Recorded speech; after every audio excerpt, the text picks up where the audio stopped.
Ingresamos al último bloque de Perspectiva Real con la economista Alejandra Pico, analizando lo que son las propuestas del gobierno, las propuestas de los trabajadores, en este caso a través de Costa Duarte por el PIT-CNT, propuestas que también van a ser consideradas en el Parlamento, porque en definitiva serán los legisladores los que tengan que hablar de esto en la próxima rendición de cuentas, que antes del 31 de diciembre tiene que estar pronta y se comenzará a aplicar el 1 de enero. Alejandra, y en cuanto a los gastos, ¿qué es lo que proponen ustedes? ¿Cómo contener o qué tipo de gastos contener? Bueno, respecto a los gastos, cuando el gobierno presentó su propuesta de consolidación fiscal o de ajuste fiscal, en realidad no estaba muy estipulado ese ahorro que se iba a dar en los gastos, cómo se desglosaba.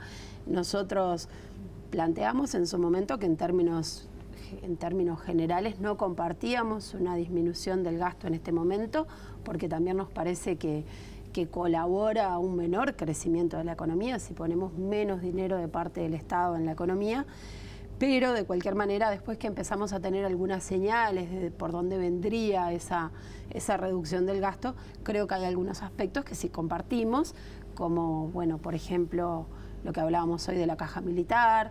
Creo que también hay algunos otros gastos que son un poco correcciones de gastos que capaz que ahí sí se le puede un poco achacar al gobierno, bueno, ¿por qué estas modificaciones de gastos que hoy las vemos como importantes, como es el tema de las transferencias a la caja militar, que son muy grandes, por qué estas correcciones no se hicieron un poco antes, ¿no? Y bueno, capaz que cuando había más caja, se iba postergando hacer esas modificaciones. Entonces creo que hay algunos gastos que no tenemos claro, como es la apertura del recorte que propone el gobierno. Creo que hay algunos que los compartiríamos. En términos generales, lo que no nos parece correcto es que se afecte el gasto público social y fundamentalmente que no se afecten las inversiones.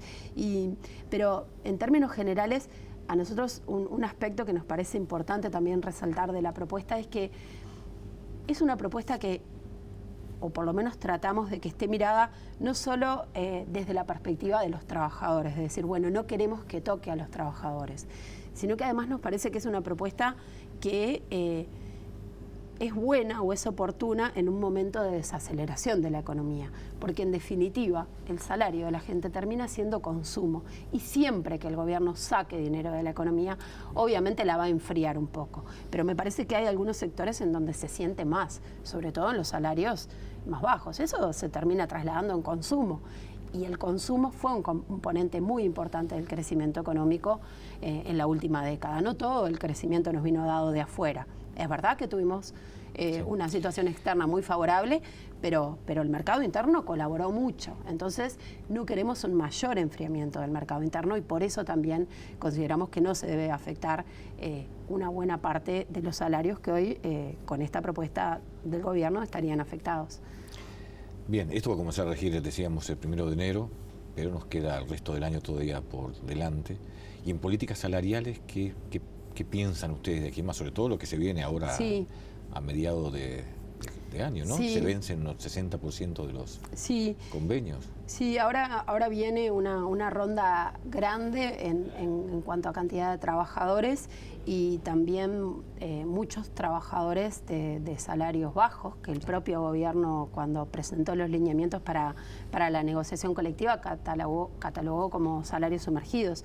Ahora empiezan a negociar la mayor parte de los trabajadores rurales, empieza a negociar la mayor parte del comercio, el comercio minorista, las tiendas, disquerías, todo lo que está desagregado y además las grandes superficies.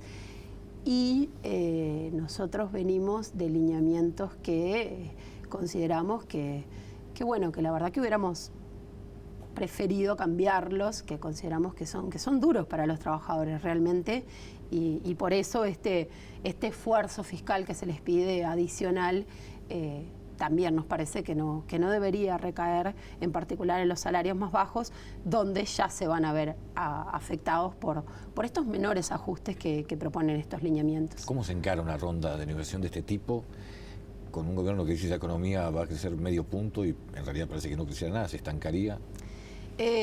Los trabajadores, tú decías recién, por ejemplo, con salarios sumergidos, menos de 10, 12 mil pesos, ¿cuántos ganan?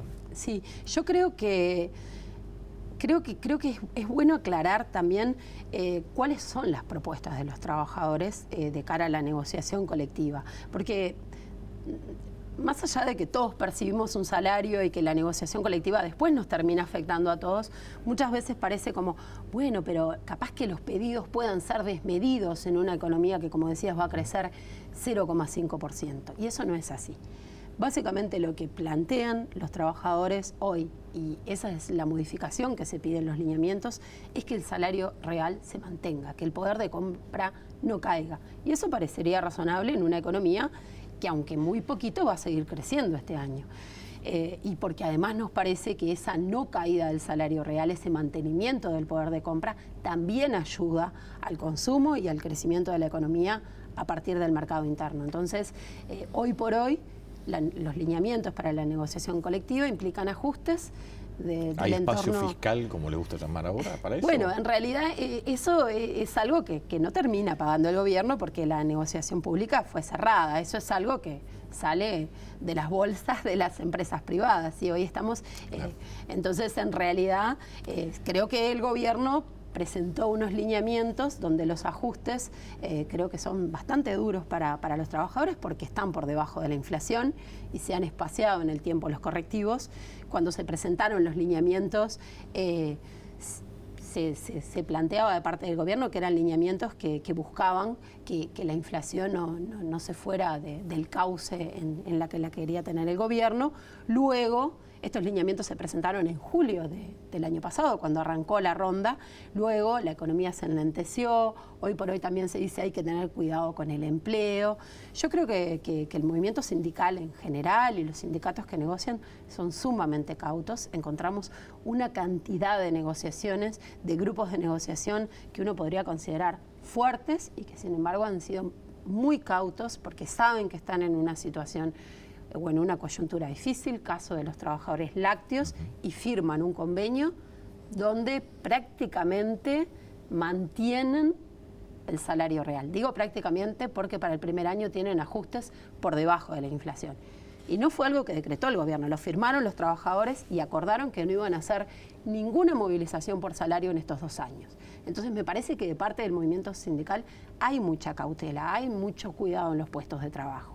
Pero por el otro lado pensamos que el mantener el poder de compra en un momento en que la economía crece debería ser fundamental y también si hay un pequeño crecimiento que se debería ser volcado a los salarios más bajos. ¿Y cómo se mantiene ese poder de compra? Y bueno, es decir, se le está pidiendo al empresario también que ceda. Si sale la propuesta de ustedes, también sacando más al empresario.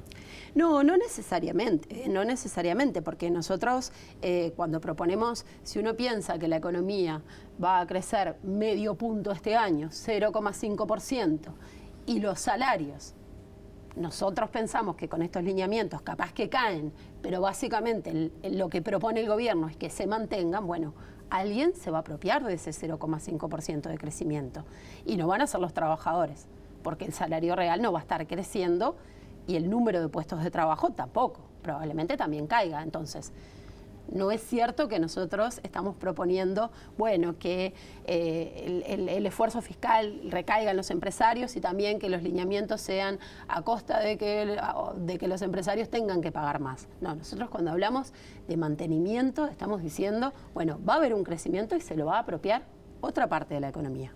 Capaz que en parte los empresarios, capaz que en parte el gobierno, no sé. Pero los trabajadores no, entonces por lo menos pedimos que haya un mantenimiento. ¿Y cuál tendría que ser el lineamiento para que haya ese mantenimiento? Y bueno, nosotros pensamos que los ajustes deberían acompañar por lo menos la inflación. Hoy por hoy, te decía, los ajustes son semestrales y rondan el 4,5%. En un año tenés 2 ajustes, andás en un 8% y todos sabemos que la inflación está en 10,5%. Entonces, mantener el poder de compra implica que los salarios crezcan a la par que va creciendo la inflación. Y que cuando se dan esas diferencias, porque cuando ajustamos no sabemos cuánto va a ser la inflación, esas correcciones, esos correctivos, no sean tan espaciados en el tiempo. Hoy están en los 2 años, 18 meses. Se podría corregir cada año como se hacía antes. Entonces, por ahí es como que el centro de la propuesta. Alejandra, te quiero agradecer mucho la presencia en Perspectiva Real, poder hablar sobre estos temas, echar luz sobre la propuesta, pero también aclarar algunos puntos que no es habitual hablarlos o común, pero después se sienten en el bolsillo, ¿no? Sí, ¿no? Y Algunos está y bueno otros. para nosotros aclarar algunas cosas que de repente uno las mira así medio rápido y no entiende bien. Es una buena oportunidad para poder aclarar por qué y cómo armamos esto. Veremos cómo sigue esta propuesta, cómo llega o cómo sale en definitiva después del Parlamento, una vez que llegue. Ya está previsto un paro del PIT-CNT para el 29, que es cuando ingresa la propuesta, ¿no? Sí, bueno, estrictamente ese paro lo tiene que votar la mesa representativa. Es una propuesta del secretariado a la mesa representativa que se reúne este viernes. Exacto. Muchas gracias, Alejandra. Gracias a ustedes. Nosotros en 7 días estamos en Perspectiva Real.